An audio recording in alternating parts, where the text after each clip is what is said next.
we look at medical aid schemes in the country. And today's discussion emanates from an opinion piece that was written by Mr. Brian Watson, who's an executive at Genesis Medical Scheme. And he, in his opinion piece, exposed what he calls some hidden truths by large medical schemes. He's even gone as far as mentioning Discovery Health and Momentum as well. We've invited all of them for this discussion, and we'd also like your contribution as well, because you have a story to tell when it comes to medical aid schemes. So please do call us on 0891 104 207, and our SMS line is 34701. And joining us this morning is Mr. Brian Watson, an executive at Genesis Medical Scheme. He's in our Cape Town studios, and he wrote the article. Mr. Watson, good morning to you. Welcome. Good morning, Rowena, and thank you for this invitation to speak on your program. Thank you for joining us. Dr. Jonathan Broomberg is in the studio with me. Dr. Broomberg is the CEO of Discovery Health. Good morning to you, Dr. Broomberg. Good morning, Rowena. Thanks again for the invitation. Absolutely. And Mr. Damien McHugh, he's the head of sales and marketing at Momentum Health. He joins us for a short while. Mr. McHugh, thank you very much for coming through. Great. Thanks very much for the opportunity. Mr. Watson, shall we start with you? I mean, and talk about the article that you wrote that I alluded to. The gist is really that there are many unsubstantiated facts which are used out of context in the medical aid industry, and which have become the universal truth in inverted commas. And before you list these, tell us why you decided to write this, being in the medical aid industry yourself. Rowena, it's very simple, because in our view, the public doesn't have an equal opportunity of understanding what medical aid's are all about. We hear frequently cries of rip-off, and they take my money, they don't settle claims, and so on. And it's possibly all caused by a lack of understanding or a poor understanding of how the industry works. Mm-hmm. So if we go back a step, what does the public in general rely on for its information? And it's traditionally the media, whether that's print or vocal or whatever. And my point is that very often medical schemes say things that remain unchallenged by the press, and they are then accepted by the public as being correct, and so a perception is then created. And more particularly, if we look at size, the big schemes all go along and say, we're in the top 10, or we're the biggest, etc. Why is that? Why? Okay, and I'd like us to in a little bit explore what determines size of a medical aid scheme. Is it membership numbers, figures, or is it the reserves that you have? We'll talk about that a little later. But Dr. Broomberg, to bring you in, what were your thoughts and your reaction when you saw this piece? Rowena, thanks. Look, I think there are a number of misleading elements in the piece. And the first point, just to pick up on what Brian's saying now, is actually the public get most of their information and make their decisions on medical schemes actually in consultation with their brokers. So these are products that are bought on the advice of licensed brokers. And I think the brokers do understand very clearly where strength lies in medical schemes, where the benefits are richest and where the premiums are lowest. And the truth of the matter is that over the last 5-6 years, there's been an enormous shift of membership out of many medical schemes towards one or two that have been growing. In particular, Discovery Health Medical Scheme has gained 600,000 members in the last 6 years, and I think people are voting with their feet. So I think this, And what do you attribute that exodus from the other medical aid schemes to your scheme too? I think fundamentally it's about value. So people are looking at where can they get the richest benefits. The Discovery Medical Scheme offers 21 options, so from the very richest benefits to much more affordable options at the lowest premiums on average in the market. So we'll talk about those more. I think it's also about service and In contrast to the Genesis statement, it is about size and stability. There have been several small medical schemes in the last few years that have gone belly up. In a small medical scheme, a small number of big claims can tip the whole medical scheme into insolvency. And I think that brokers are advising members, and members have had experiences, or their families have had, of schemes leaving them high and dry. And you do need to be with a large scheme with large reserves to ensure that you will never have a problem where your scheme leaves you high and dry. And that really is the ideal, isn't it? Being a large scheme in terms of membership, but also having large reserves. And is that always the case? Well, I mean, I think that the reserves are absolutely crucial. The Genesis statement talks about a high reserves per member. It's typical of smaller schemes, and particularly schemes that have been losing membership. And Genesis has lost 10% of its membership in the last few years, that they will have a higher reserve per member because the members leave their reserves behind. So if you lose 10% of your membership, you'll have 10% more reserves per member left behind. Okay. But can I just finish the point? But the problem is that reserves per member are not the key issue. It's the absolute size of the reserves. If you take Genesis's reserves, which are 275 million at the end of last year, the top 100 claims that Discovery had last year, just 100 out of 1.2 million families Exceeded that. So just 100 claims, and that can happen to any medical scheme. Genesis has 7,000 members. They could have had those big 100 claims, and the scheme would have been finished. So the size does matter. All right, and we will talk about that a little bit more with you, Mr. Watson. But just to bring you in, Mr. McHugh, and get your thoughts and your reactions to the statement by Genesis. I know that you've issued a press release in this regard. Can you share that with us, please? Sure, I think, and Dr. Bloomberg makes very valid points, and I guess, Brian does the same. I think, at Momentum Health, we were accused in there of lying about our average age, because the information that I shared was not in the public domain. So we obtained the information of the principal member average age from Global Credit Ratings, which is an independent rating agency, which a number of the medical schemes subscribe to. So the information that I shared was 100% correct. So that was the information that we had shared within the report. Mr. McHugh, can you put this into context for us, please, for somebody who may not be aware of what you're talking about? We're talking here about the fact that Genesis mentioned Momentum as having boasted the lowest average member age out of the top 10 open medical schemes in South Africa. And what was your point, Mr. Watson? You were saying this cannot be the case because there are no published statistics, right? That is correct. There's a published statistic on the average age per beneficiary, but not on per age of principal member. Okay, let's go back to Mr. McHugh. Mr. McHugh, now where did you get your statistics from? As I indicated, a number of the medical schemes, I also want to highlight, we didn't say the top 10 medical schemes, we said the top 10 medical schemes by size. Okay, so it was a comparison of ourselves against the other 9 larger medical schemes. So we didn't compare ourselves to Genesis as an example in that analysis, because it was just of the larger ones. And we can debate whether that should be the case or not, but that was our comparison.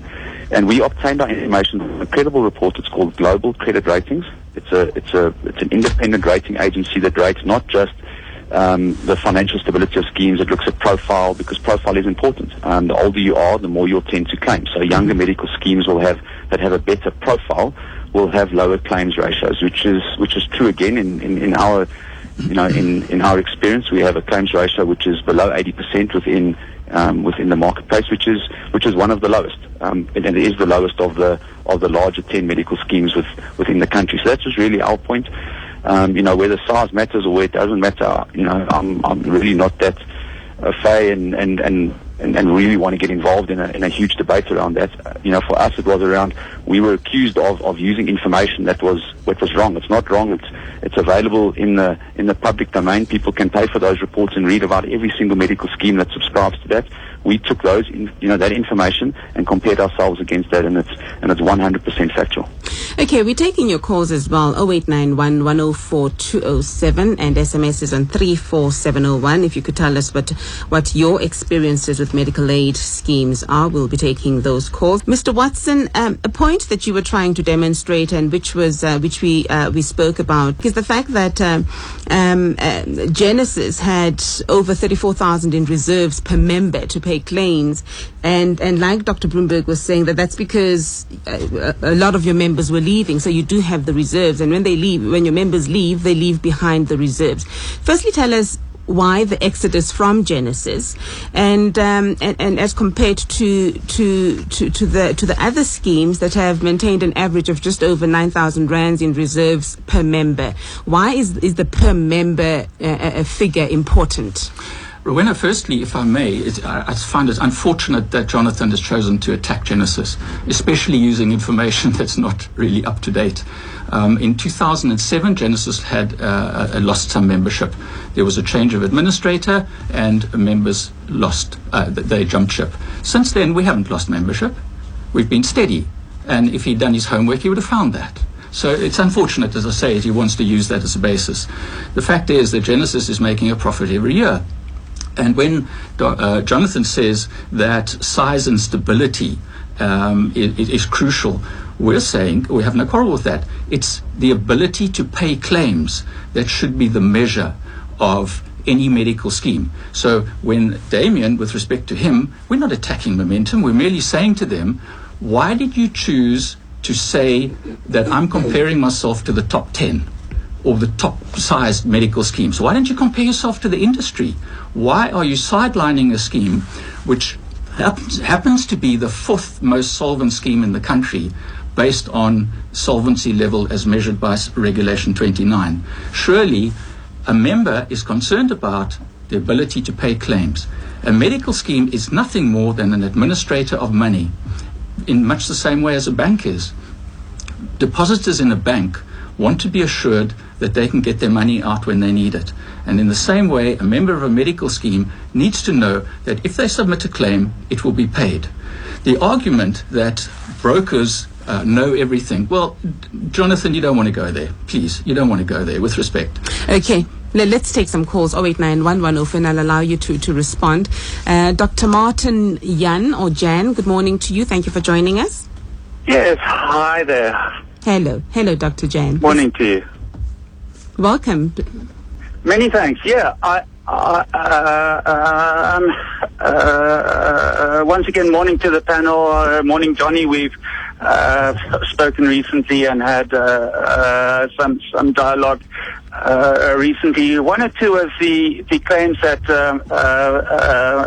Johnny made really need to be contested. That is that Discovery membership is something which is freely taken on. There are many patients, members, medical aid members who are forced to take out Discovery membership because their companies that they work for give them no other option. This has been a successful marketing exercise over many years, and you can find reference to those very many Discovery members who are not happy with their medical aid, but they have no other choice. So to say that they have got to number one through a free willing market move is really not representative of the truth. Second thing is that when it comes to the financial plus medical aid brokers, I agree with your Genesis representative that the brokers do not represent the truth. They are notoriously bad in representing the positives of the various medical aids, and they in many ways tend to stay in the play of the larger medical aids. There are very good financial reasons for supporting one medical aid over the other, and my experience as a working surgeon is that members do not know what their policies show. that seems to be in contravention of the FICA Act. The brokers have to carry lots of that responsibility. It's a very messy industry at the moment, and it needs to be cleared up. Dr. Jan, thank you very much for your contribution. You raised very many pertinent issues. Firstly, the fact that that discovery is the biggest, in inverted commas, because there really are no options when somebody, you're not given a wide pool to choose from when you at work from your employer, and I guess that's good for you because it means you've done something good in terms of your marketing. So that's the first point he raises. He also raises the fact that brokers don't really represent the whole truth. Would you like to comment on what he had to say? And then perhaps you could also comment, Mr. McHugh.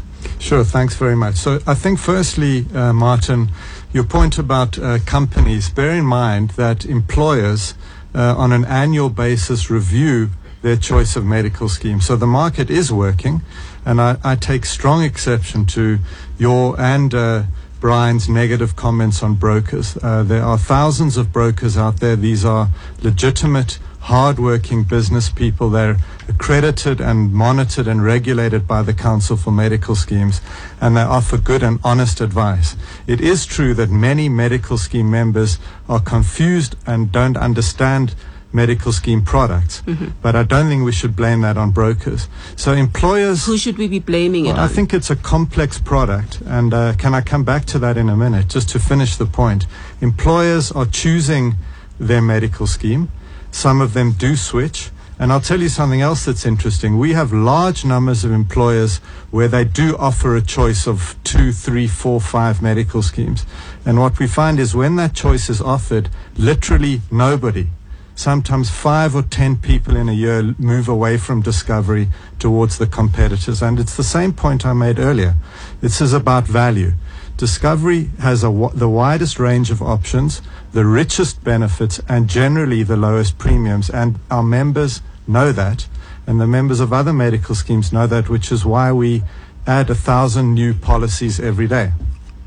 Mr. McHugh, excuse me, Momentum ranks number 9 out of 25 among the open schemes in terms of the average age of the beneficiaries, not number 1 like you had intimated.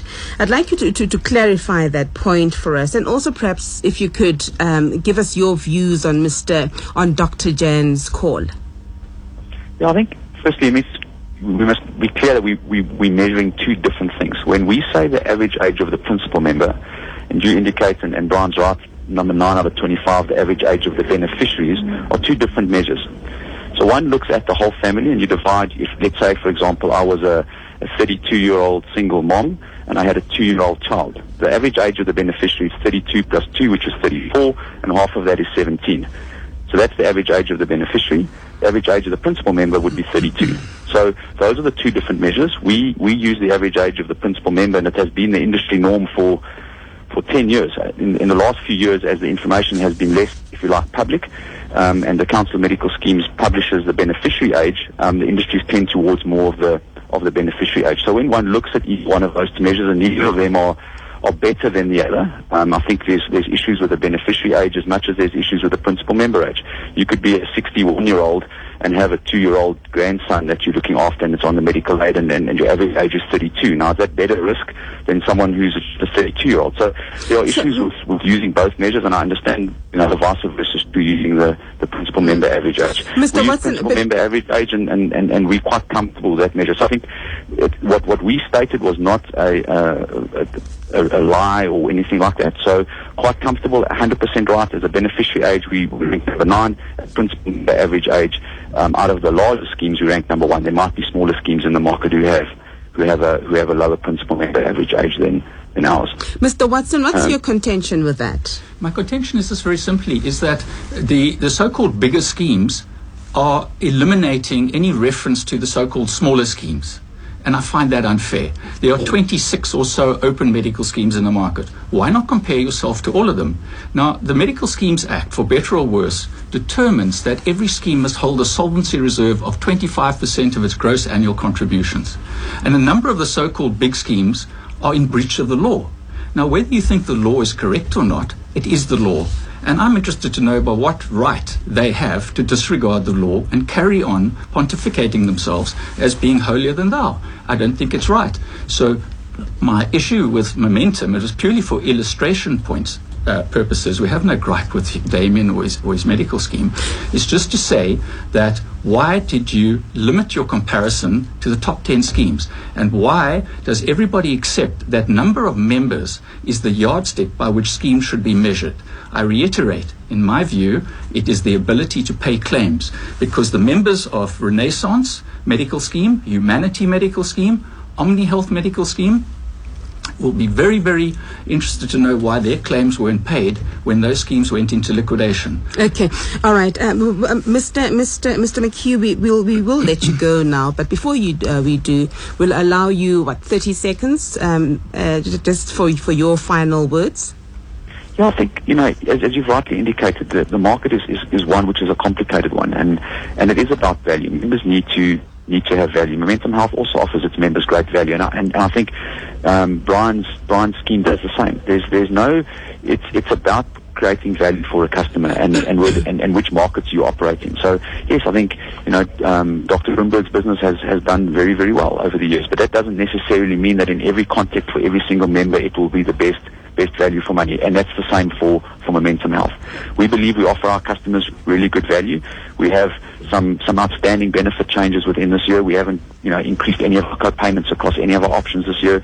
Our increase is one of the lower ones. We also have multi-discipline plans which members can select from. So I think it's about obtaining value, and that does, because we've compared ourselves to the other 10 larger medical schemes, does not mean for a second that Brian's business doesn't offer its members value. So the fact that we use the other larger medical schemes as a barometer doesn't mean that they're all better than Genesis by definition. So that wasn't our gripe with anybody. We were just comparing ourselves against some of the other larger players because it makes up the vast majority of the membership within the industry. Okay, thank you very much for having joined us. Mr. Damien McHugh is going to leave the conversation now.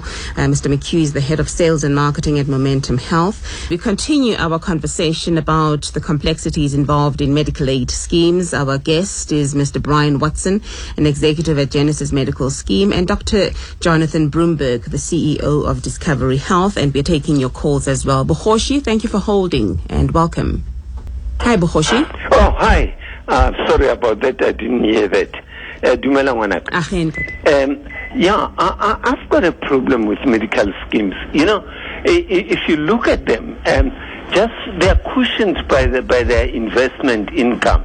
In the market itself, in the medical field, they've made some 3.7 billion rand as income from their investments. Now, I'll talk about one particular medical aid.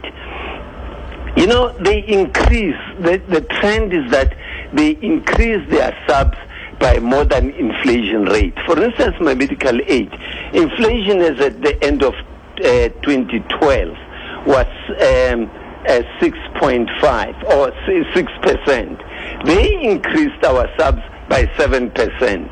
There are 5 plans on this medical aid. The one plan, they increased subs there by 25% on an inflation rate of 6%, and the rest of the other plans by 7%. Not only that, from there, they went ahead and took away benefits that were insured benefits from us. They took away all diagnostic benefits like your X-ray and your pathology. Are you talking about one particular medical aid scheme or all of them in general? Pardon? Are you talking about one medical aid scheme? No. The example that I'm making is one particular medical aid scheme that increased their subs by more than inflation rate. And having done that, they took away benefits that were insured benefits. Okay, but if that scheme is neither Genesis nor Discovery, then my guests may not be able to comment on that. Or are they only commenting on the two particular ones? Not necessarily, but okay. Dr. Bloomberg would like to comment. Thanks. I think it's an important... Now, are you cutting me off before I finish? Because I'm not. I also, yeah. Yes, okay, do finish. That is my problem. Number 2, PMBs, all right? PMBs are supposed to be paid per invoice. Now, what the medical schemes are doing are, they will always pay medical aid rates and not per invoice, which is to our disadvantage because you've got to pick up the difference. Why are they doing that? Because it is to the detriment of the members. You have asked your question. Thanks, Bukhoshi. Dr. Broomberg. Bukhoshi, thank you. I think you raised some important points. I think the first, I don't know which scheme you belong to, but the one thing I think that medical scheme members do need to understand is that the costs that all medical schemes face in our country every year do go up higher than consumer inflation. And the reason for that is that medical scheme members, for various reasons, are consuming more health care every year than they were before, usually 2 or 3% more. So on average, if you look across medical schemes, you'll find that their costs are going up by consumer inflation plus around 3%. So it would be normal to expect, unfortunately, premiums to go up every year by more than CPI. Now, I know that's not a comforting information, but it is a fact of life. It is because there's more chronic disease. There are more expensive medicines on the market, more expensive technology, and all of that drives up cost for the medical aid more than price inflation, CPI. Okay, so you're saying that medical aid fees are not related to the actual cost of healthcare? No, what I'm saying is that they are related to the cost of healthcare.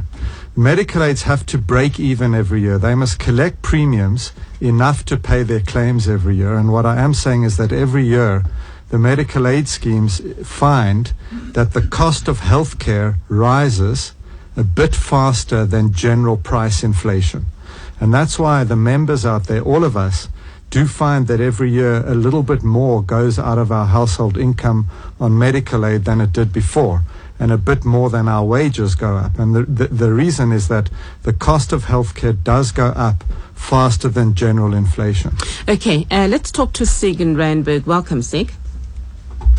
Good morning. Thank you very much, Rowena. I wanted to ask a couple of searching questions about watchdogs, ombudsman, and such likes. And yes, are the medical schemes themselves not obliged to be a watchdog over the private hospitals? Those are the only hospitals that work in this shocking country of us. We don't even have the hospitals that you and I used to go to when this was still working. Now we have to go to these exorbitant places, and they go up all the time. And are the medical schemes watching that? Shouldn't they get an ombudsman to watch the private hospitals? And the only ones that are working, because the other ones are totally destroyed. And then, what about a watchdog for the medical schemes? Have they got an ombudsman, and have they got other kinds of watchdogs? Have they got trustees? I know that the biggest Discovery did have trustees, and I was shocked when the trustees' wages, the trustees' income went up more than double. I don't know. It was a shocking figure that the trustees' wages went up by in 1 year, about 3, 4, 5, 6 years ago. They went up incredibly, and guess why? Because they were bought by Discovery. The trustees were bought by Discovery, because no trustee would want to be sacked by Discovery when they are paid exorbitant wages. Thanks very much. Okay, thank you, Sig. I'll allow you to respond to that in a short while, Dr. Broomberg. But before you do, I'd like to know, maybe bring you in again, Mr. Watson. And, apart from you writing this article, who polices the police? Who's the watchdog in the medical aid industry? Well, Rowena, firstly, I think just to try and help Sig with his point, and I'll come to your point in a moment, it's helpful to remember that when a patient consults his doctor, there is a contract that exists between the doctor and the patient, and a medical scheme is not a party to that contract. Members then have a separate contract with their medical scheme, and the terms of those contracts are set out in the rules. So when a member shouts at the medical scheme, all the medical scheme is doing is enforcing the rules of the contract that was set up. So when it comes to complaints, you can go to the Council for Medical Schemes, but it's going to come back to the terms of the contract that the member has with the medical scheme. And there will be times, and Jonathan will know because he's a doctor, where sometimes a claim is subject to a clinical interpretation. So how does the clinical treatment that the member received, how does it fit into the rules? And that's where doctors assist. But at the end of the day, a contract exists between the member and the scheme. Let's go straight now to Dr. Mukwele. Welcome, Dr. Mukwele. Morning, Rowan. How are you? Very well, thank you. Welcome. All right, thanks. Yes, I've been following the conversation. And one of the complexities about medical aid schemes is that they are not in sync with the realities of patients and providers. There was a survey recently done about GEMS, the government employees medical scheme. And it put GEMS as first in one of the categories that was used there. And when we shared the conversation with colleagues, they laughed at it because dentists have had the hardest time with GEMS this year than ever. And unfortunately, most dentists are moving towards cash, which is why I say medical aid may not be in sync with the realities of what patients and providers are feeling at the moment. And personally, I am moving to a cash practice after 17 years of practicing on a mixed cash and medical aid practice. And most colleagues tell me that they wish they could be moving there. And what you hear from patients is that instead of sticking to medical aid, they wish they had the option to stash their money somewhere and maybe find a way of using the money, which is why now there will be in the near future capitation schemes owned by providers themselves, whereby we feel that we own the money that we use when patients need help. You know what I'm saying? Okay, Dr. Mukwele, thank you for making your contribution. Let's move to Neil, and I'll allow Dr. Broomberg and you, Mr. Watson, to respond to the calls. Yes, Neil, welcome. Yes, thank you for taking my call. I just want to, lodge my statement, my problem or query or whatever it is. All right, I've been on a Discovery now for about 4 years or so. And I do have a hospital plan, and I'm really, really, really sick. But I think it was sometime January last year. I had an incident. I just came back from a trip from China, and around about January, about 2-3 in the morning, I was in writhing pain and quite seriously. It was quite a traumatic situation. Anyway, the ambulance rushed me to the hospital, and the doctors there on call determined that I needed to be admitted into hospital for observation and stuff like that. Yes. And I've got the hospital plan, not the full medical aid, but the normal hospital plan, coastal core, I think you call it. Anyway, the admin people at the hospital were struggling to get Discovery to authorize this so-called admittance. And I was in a position to even pay cash at the hospital, so I wasn't really concerned whether Discovery was going to honor that obligation or not.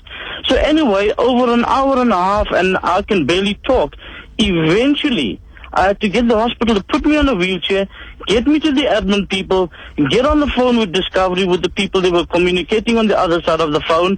I had to verbally abuse the person. I had to... What's your question, Mr. Neil? And eventually... the lady gets on the phone and says, no, but there's no problem. We are welcome now to admit you, and this is authorized from us, Mr. Kirsten. Everything is going to be 100%, and so on and so on and so on. So anyway, the procedure went on, and I refused, although they authorized it. Neil, I refused. Neil, can you get to the point, please, and ask your question? Yes. The point is that you can belong to the best medical aid, but it's not necessarily going to get the best service. And one thing that I think any medical aid should have, instead of just a national ombudsman, you should have your customer relationship people who can respond to clients' queries, like I'm making my point of my experience, all right, so that we can get the necessary response accordingly. Not just each time we phone in, a different person is explaining, taking your communication, and you never get to the end result. Thank you, Neil. Let's move to Donna in KZN. Welcome.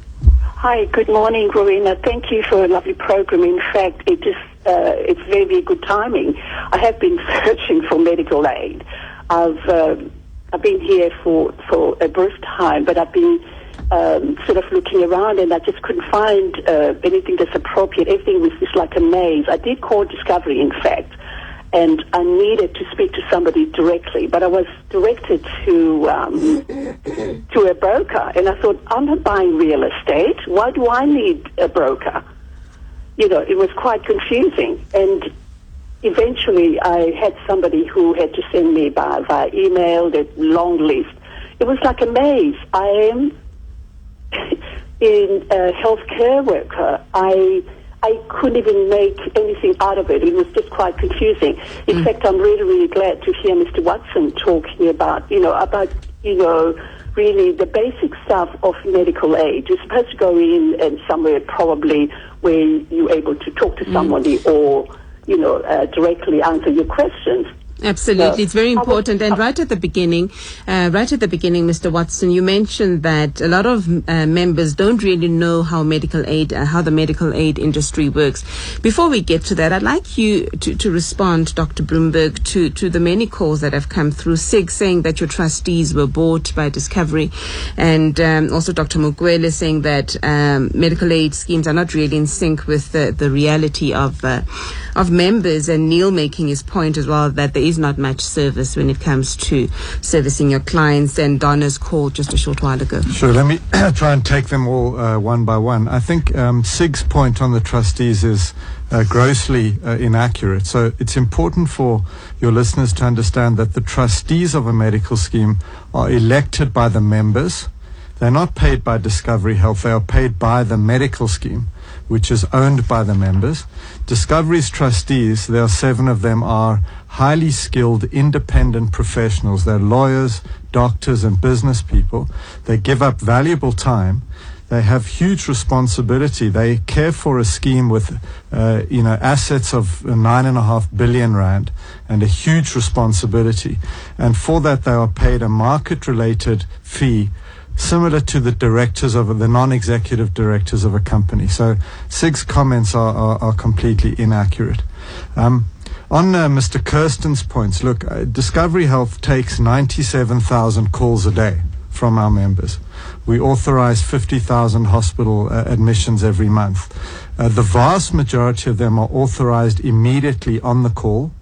Who's Mr. Kirsten? Neil? Right, Neil. Oh, yeah. Okay, all right. You know him personally? No, he mentioned his name as well, sorry. Right. We do make mistakes. There are service issues. We work incredibly hard to improve the service. We get average ratings from our members on a score of 1 to 10 of 8.9 to 9 consistently.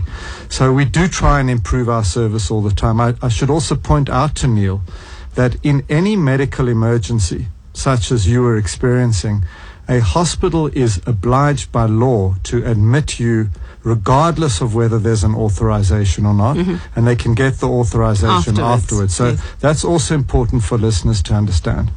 I think on Dr. Mukele's point about patients and doctors and medical schemes being out of sync, look, I think I'd have to say we're all together in a complicated environment.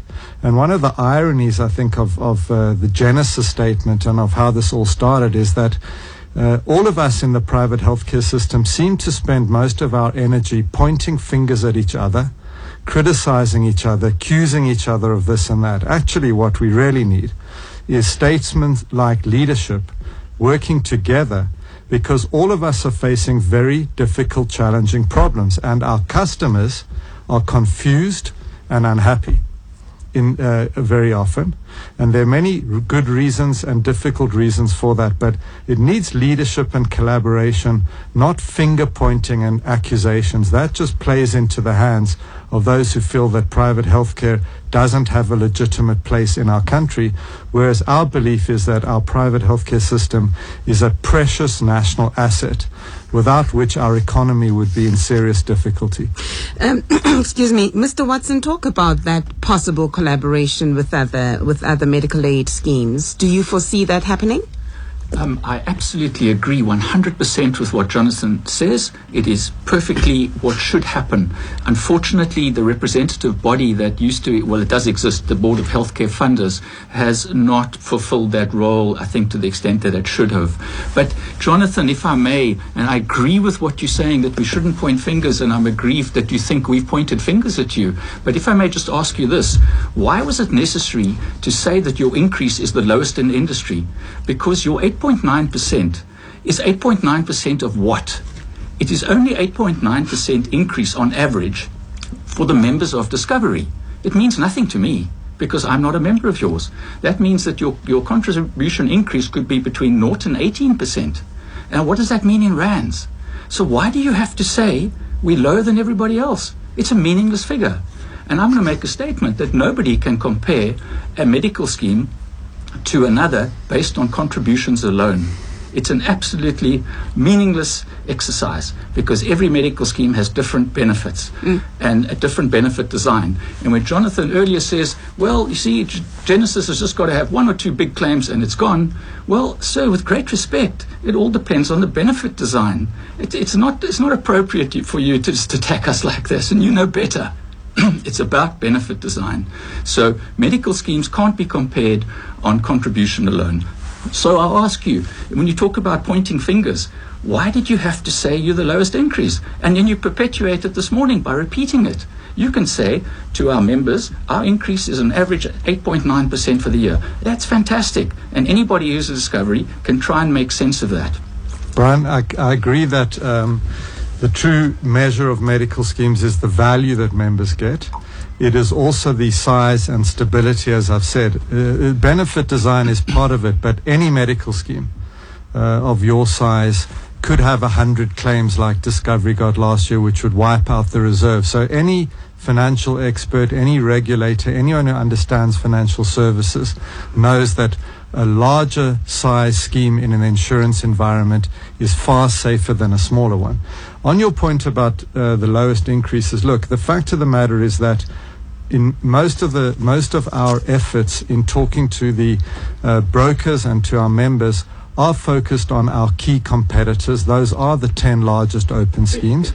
We track the average annual increases, and over the last 4 years, 5 years, 6, 7 years, if you look at the averages, our increases have been the lowest.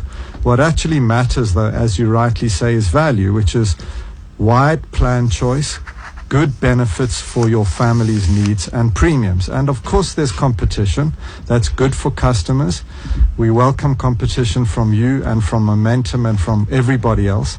I do think that this kind of, the statement you put out simply highlights conflict between stakeholders in the private sector rather than working together. So this all started with your statement, not with anything that we've said in response. Okay, and I'll allow you both to have your closing statements. But first, let's read some SMSs. Schemes like Discovery bribe and collude with brokers to win big business like Lonman, and they exclude black doctors with racist networks like, is it ISO Leso and PPN Optimum, while doctors get preference from most schemes, regards PDI Health Professional. I have had my approved chronic medication being paid from my savings, resulting in my funds being exhausted by March this year. Okay, I'm not sure where the question is. All right. Momentum sucks, and the only reason my company opted for Momentum is because the CEO has a family member working there, and due to this bad choice, I have to suffer. That's Paul. Got caught with a dishonest broker, and when reported to Discovery, it fell on deaf ears. Now I'm unable to join elsewhere, says Rashid. It's strange that not not one single caller is happy with their medical aid, says Paul. And those are the SMSs that have come through. In response, Dr. Bloomberg, and just as your closing statement. So I think just, perhaps one thing that's really important for people to understand is that in any 1 year in any medical aid, about 80% of the members are paying in more in premiums than they're getting back in claims. And that's because they're young or healthy, and thankfully their family didn't need the medical aid that year. But those people, if you like, are, the worried well. They're cross, that they feel like they're not getting good value. But remember that the 20% of sick families in the year consume all of the extra money, because medical aids break even every year. And you never know when your family will be in the 20%, when you'll have the 5 million rand claim, or the premature baby that's born that costs 2 million rand in the ICU, or a terrible car accident or cancer, which can cost 500,000 or 1 million. So I think it's crucial for us all to understand that, your medical aid may not feel like good value this year, but what we never hear from, and the people who don't phone in, are the 20%. Because they are getting paid claims of hundreds of thousands or millions, very grateful for it, but they're not the ones who call in and speak in the media.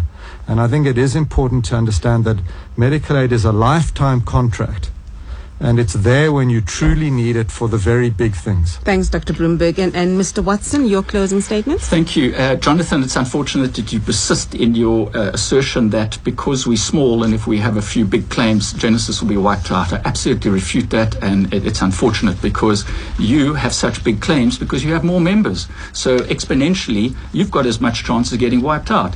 We have 34,000 Rand per member as against your 10. So which is bigger?